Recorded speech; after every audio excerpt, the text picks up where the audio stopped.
তো বন্ধুরা, তোমরা যে বিল্ডিংটা দেখতে পাচ্ছ, এই বিল্ডিংয়ে আমার একটা পরীক্ষা ছিল। সেই কারণে সকাল সকাল উঠে মুখ হাত পা ধুয়ে গাড়ি ভাড়া করে বেরিয়ে পড়লাম।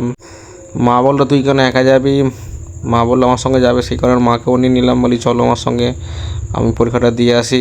গাড়িতে বসেছিলাম, খুব সুন্দর হাওয়া লাগছিল, খুব ভালো লাগে। হঠাৎ গাড়ি যখন সিগন্যালের মধ্যে পড়লো তখন দেখতে পেলাম গাড়িটা নিকো পার্কের সামনে আছে, কিন্তু যাওয়ার খুব ইচ্ছে হচ্ছিলো কিন্তু যেতে পারলাম না। কিছুক্ষণের মধ্যেই আমরা চলে এলাম সেই জায়গাতে যেখানে আমার দরকার ছিল, পরীক্ষা ছিল।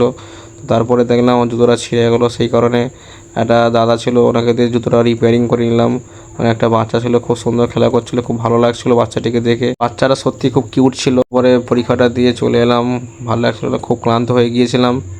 তো আস্তে আস্তে অনেক জ্যামে পড়েছিলাম, তো বাড়ি আসতে অনেকটাই দেরি হয়ে গিয়েছে। আসার পথে খুব আনন্দ হলো। সামনে একটা ওভারব্রিজ ছিল, মা ফ্লাইওভার ছিল।